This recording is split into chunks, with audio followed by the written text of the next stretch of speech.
ابھی تک ان کو کیفر کردار تک پہنچا دینا چاہیے تھا، ان کے خلاف FIR ہو جانی چاہیے تھی، اگر غلط کیا ہے انہوں نے تو ان کو پکڑا جانا چاہیے تھا۔ یہ حکومت کی نااہلی ہے اس میں اتنا ٹائم۔ بھائی آپ ایک گورنمنٹ ہو، آپ کو کم از کم یہ دیکھنا چاہیے کہ آپ کیا کر رہے ہو۔ آپ کے جو امبیسڈر ہے، امبیسڈر کی گاڑی کے اوپر حملہ ہوا، یہ سمجھو کہ آپ کی امبیسی کے اوپر حملہ ہوا، آپ کیا صرف باتوں اور بیانوں تک محدود رہو گے؟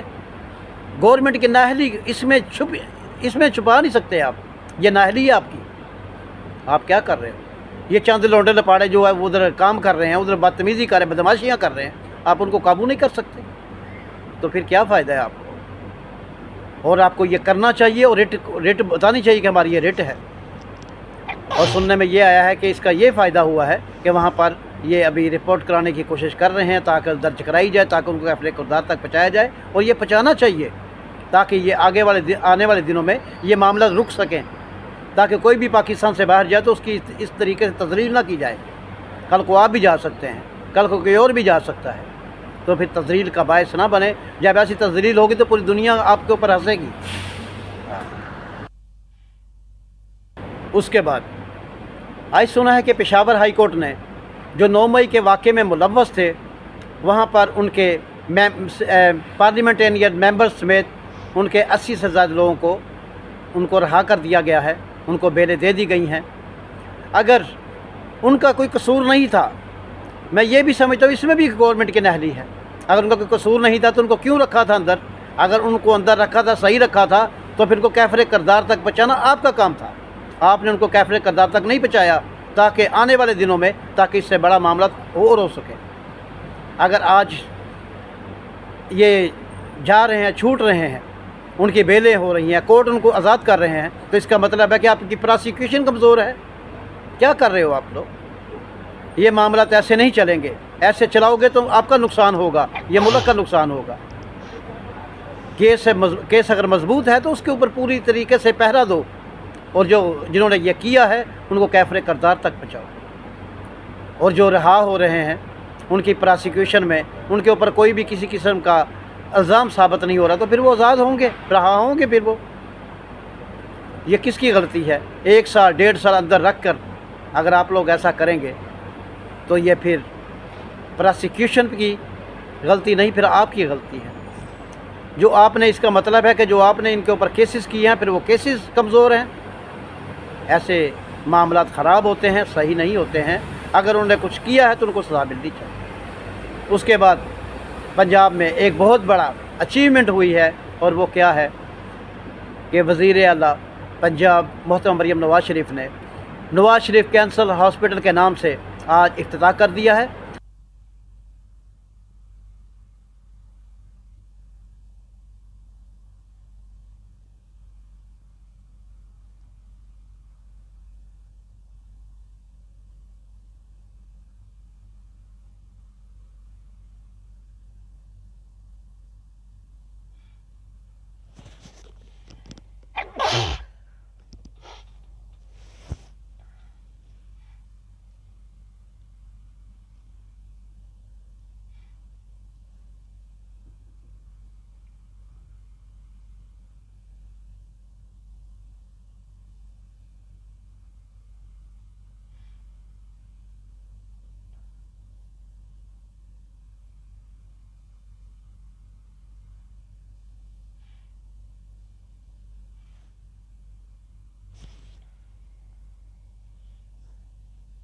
اور یہ 2 سال میں کینسر ہاسپٹل جو ہے یہ مکمل ہو جائے گا، اور یہ ٹوٹل یہ فری ہاسپٹل ہے کینسر کے پیشنٹ کے لیے، اور یہ 2 سال میں مکمل ہونے کے بعد اس میں سب کے فری علاج ہوں گے۔ اور یہ بھی پنجاب میں ایک بہت بڑی اچیومنٹ ہے حکومت پنجاب کی۔ اور ایسے ہی معاملات اگر چلتے رہے تو آنے والے دنوں میں پنجاب ابھرتا ہوا صوبہ بن کر سب کو نظر آئے گا، اور پنجاب کی ترقی بھی سب کو نظر آئے گی۔ اور اس کے ساتھ ہی پنجاب میں ایک اور بڑا مسئلہ ہے، وہ فوگ کا، پولوشن کا۔ اور پولوشن اس حد تک بڑھ چکی ہے، اور فوگ اس حد تک بڑھ چکی ہے کہ اس سے کان کی بیماریاں، ناک کی بیماریاں، آنکھ کی بیماریاں بہت زیادہ پھیل رہی ہیں۔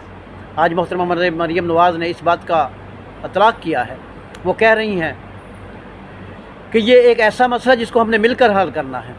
انہوں نے اس میں ٹائم فریم دے دیا ہے، ہوٹلز کا، جو بٹا خشت ہیں ان کے لیے، فیکٹریوں کے لیے، اور اوقات کار مقرر کر دیے گئے ہیں، اور تاکہ کم سے کم دھواں اور دھوئیں سے چلنے والے جتنے بھی پروجیکٹ ہیں ان کو ابھی فی الحال بند کرنے جا رہے ہیں۔ اور یہ آج انہوں نے یہ بھی کہا ہے کہ انڈیا پنجاب کو میں خط لکھوں گی، وہاں کے چیف منسٹر کو خط لکھوں گی، تاکہ ہم مل کر، سیاسی مسئلہ نہیں ہے یہ، ایک انسانیت کا مسئلہ ہے، اس کو مل بیٹھ کر حل کرنا چاہیے، کیونکہ ہوا کو یہ نہیں پتہ ہے کہ بارڈر لائن ہے کہ نہیں ہے، ہوا جب آتی ہے پولوشن بھی آتی ہے، ہم اس کو مل جل کر اس معاملے کو حل کریں، تاکہ جو ادھر سے بھی فصلوں کو آگ لگائی جا رہی ہے اس کا دھواں ہے، ادھر کا دھواں ہے، ماحول گندا ہو رہا ہے، حالات خراب ہو رہے ہیں، تو پھر ان کو حل کرنے کے لیے وہ کہہ رہی تھی کہ مل جل کر، دونوں پنجاب کو مل جل کر کام کرنا چاہیے، تاکہ یہ اس بیماری سے، اس مصیبت سے جان چھوٹ سکے۔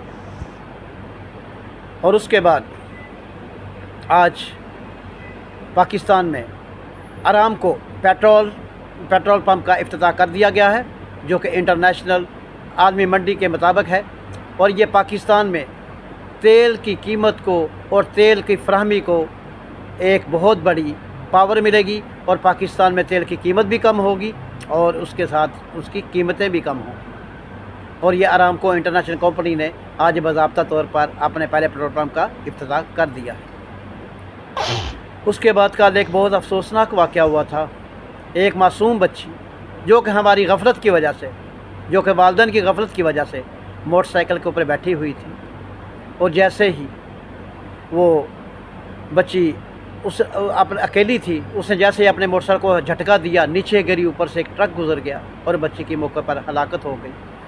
یہ دلوں میں ایک افسوس کی بات ہے، دل کو چبھنے والی بات ہے کہ ہم لوگ اتنے لاپرواہ کیسے ہو سکتے ہیں۔ ہم کو چاہیے جب ہم ایسے کام کرتے ہیں، اپنے بچوں کو فوراً ہی مارکیٹ میں جاتے ہیں تو ان کو اتار کر اپنے ساتھ لے کر جائیں۔ احتیاط نہ کرنے کی وجہ سے آج پھول جیسی بچی خالق حقیقی سے جا ملی اور اللہ کی جنتوں کی مہمان بن گئی۔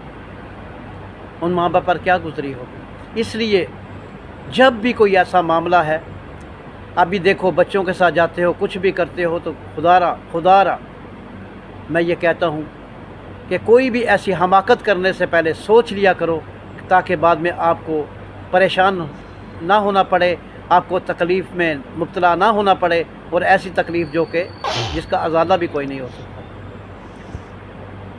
اور اس کے ساتھ میں اپنے پروگرام کا اختتام کرتا ہوں، اختتام کی طرف لے کر جاتا ہوں۔ اللہ تعالی ہم سب کا حامی و ناصر ہو۔ پاکستان زندہ باد۔